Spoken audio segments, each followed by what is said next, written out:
under 30 seconds before exhaustion. It's now or never.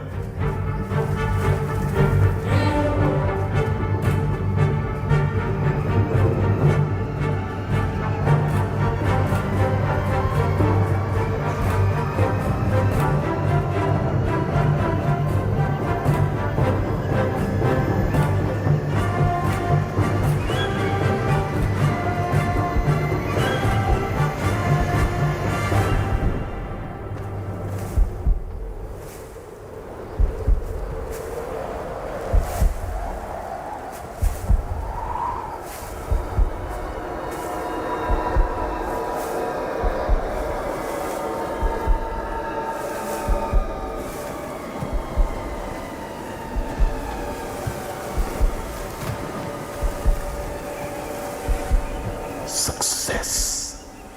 Cedar's Cubs will not go hungry today. 자, 여러분 이 영상을 보시고 난 느낌이 어떠신가요? 이 영상을 보고 난 느낌. 왜 제가 이 영상을 보여드릴까요? 여기에 나오는 두 주인공은 치타와 톰슨 가젤입니다. 치타는 시속 120km의 속도를 가지고 있습니다. 그리고 이 치타는 고양이과에 속하는 동물입니다. 그리고 이 털은 숲에서 아무도 모르게 숨기에는 최적의 조건을 가지고 있는 털의 색깔을 가지고 있습니다. 두 번째는 이 치타의 발바닥은 젤리 성분이 있습니다. 그래서 아무리 달리고 아무리 다른 동물의 곁에 가더라도 소리가 나지 않습니다. 여러분 고양이가 위에서 밑으로 뛰어내릴 때 소리가 들리는가요? 위로 올라갈 때도 소리가 나지 않습니다. 이 치타도 마찬가지예요. 최적의 조건을 갖춘 털의 색깔, 최적의 조건을 갖춘 다른 동물들에게 정말 비밀스럽게 접근할 수 있는 발바닥, 그리고 시속 120km의 정말 빠른 발을 가지고 있는 것이에요. 반면에 이 톰슨 가젤이라는 이 동물은 시속 80km입니다. 최고 시속. 그러면 이 방금 보신 영상과 같이 이 치타가 톰슨 가젤을 사냥할 수 있는 확률은 약 150%가 되어야만 합니다. 가장 가깝게 접근해서 가장 빠르게 톰슨 가젤을 사냥하는 것이죠. 150%의 사냥 성공률을 가져야 함에도 불구하고 이 치타가 톰슨 가젤을 사냥할 수 있는 사냥 성공률은 30%밖에 되지 않습니다. 30%밖에. 왜 그럴까요? 왜? 통계학적으로 맞지 않는 거잖아요. 그 이유는 치타는 뛰다가 지치면은 중도에 포기를 많이 하고 맙니다.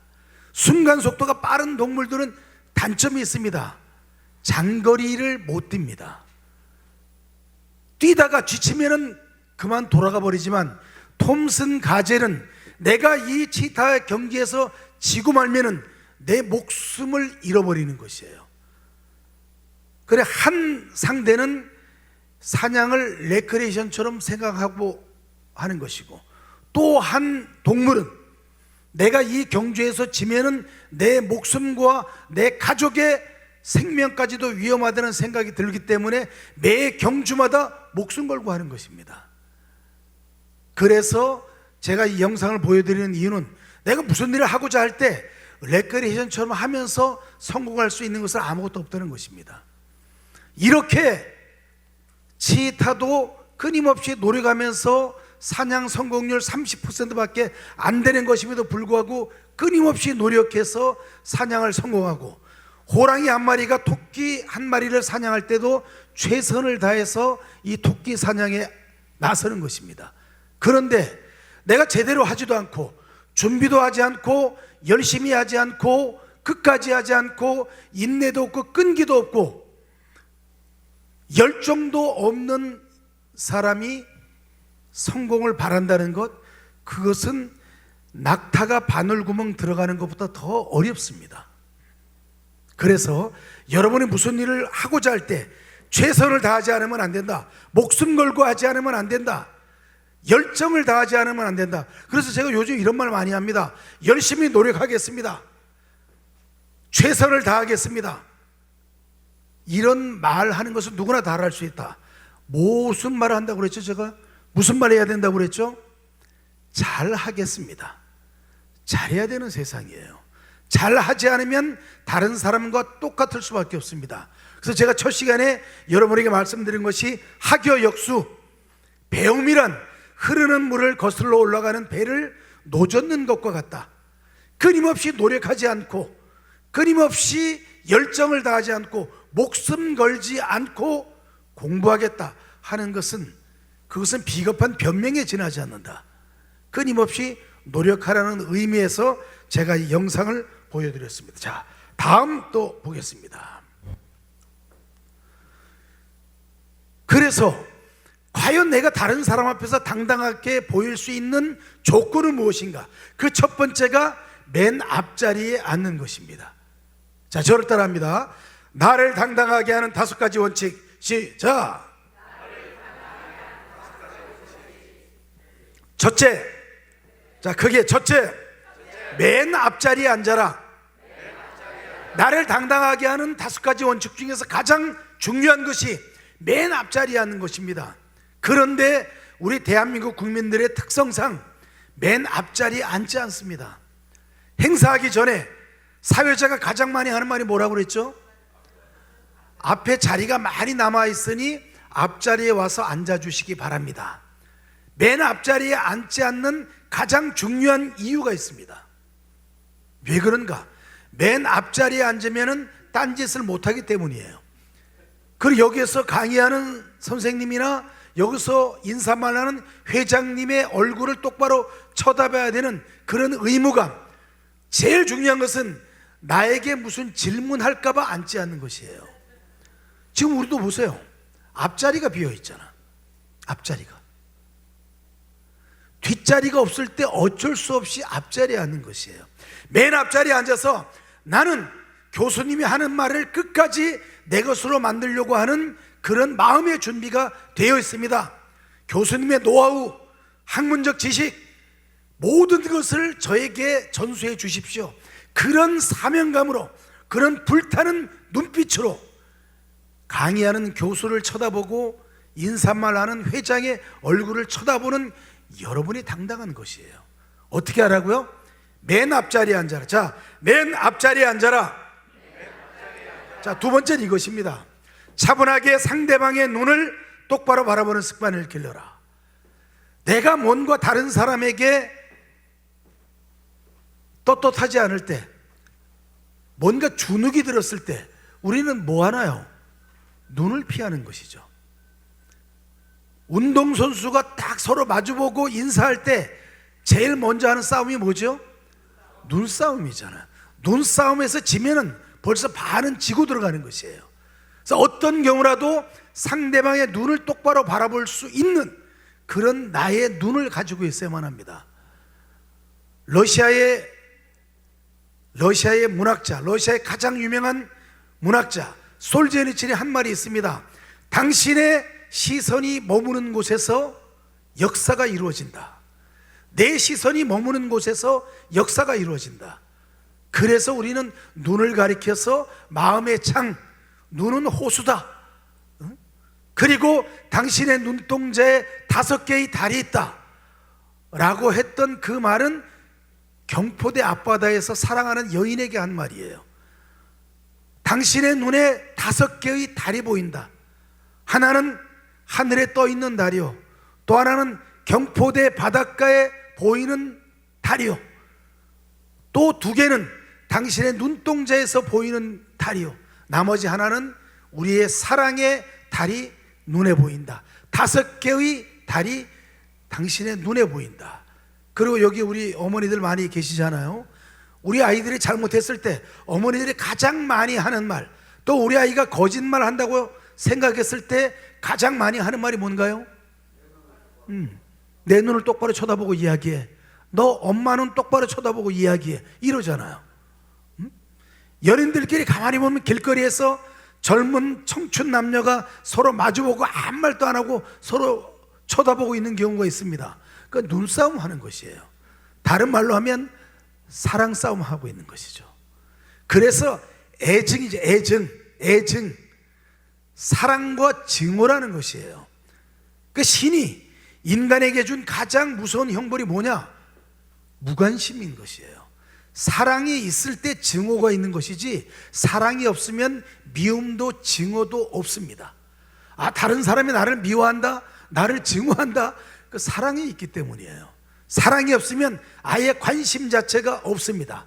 그래서 다른 사람이 나를 미워하거나 증오하거나 나를 험담한다는 생각이 들으면 저분이 나를 참 많이 사랑하는 모양이구나, 이런 생각을 가지면 내 마음에 분노가 사라지는 것이죠.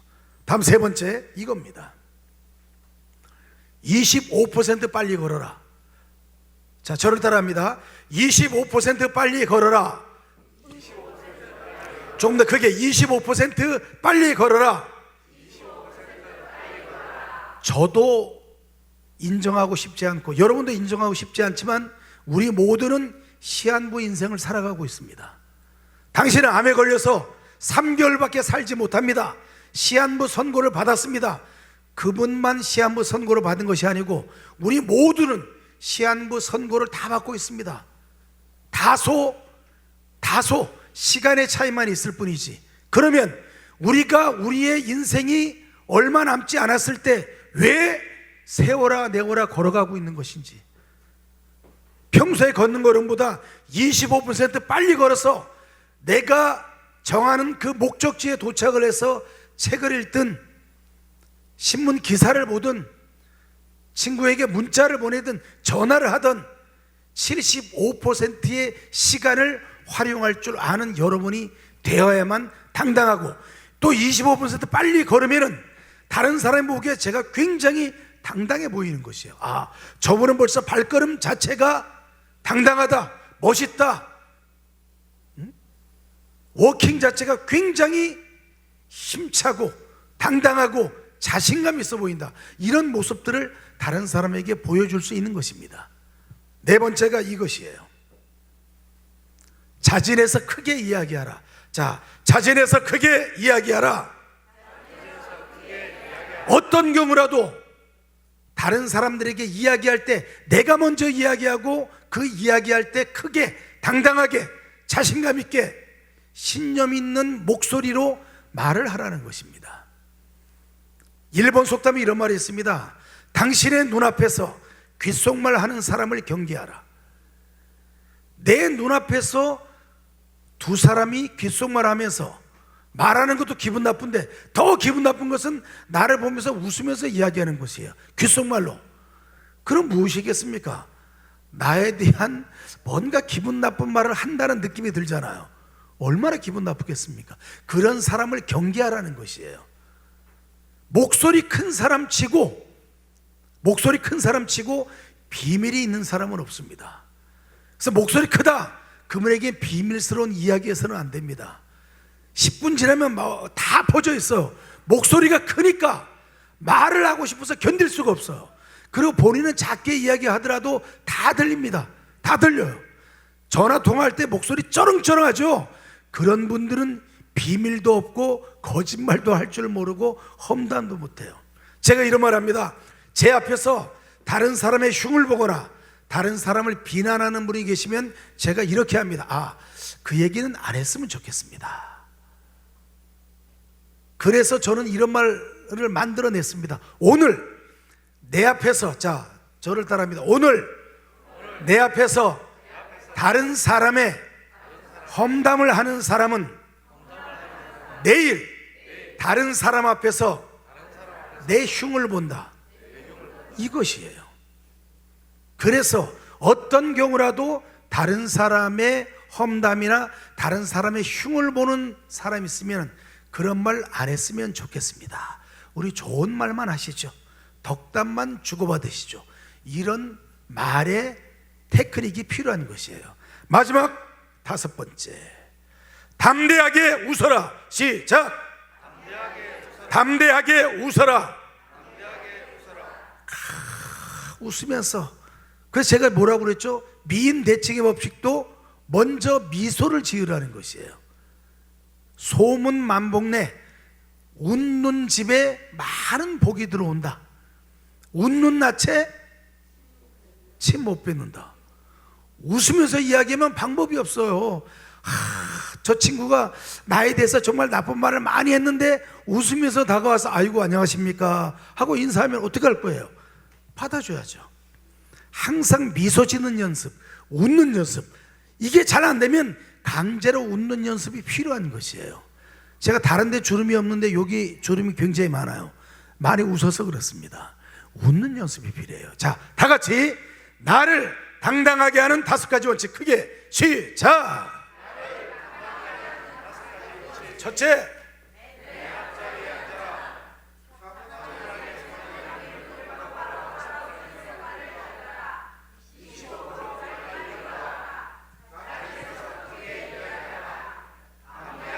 잘하셨는데 목소리를 크게 해서 첫 글자에 맨 앞자리에 앉아라.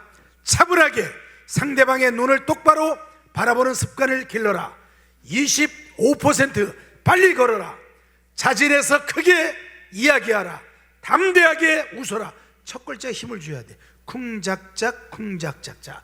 나를 당당하게 하는 5가지 원칙 크게 시작.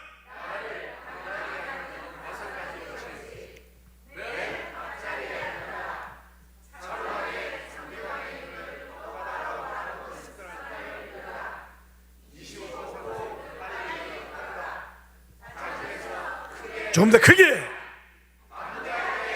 자, 박수로 가결하겠습니다.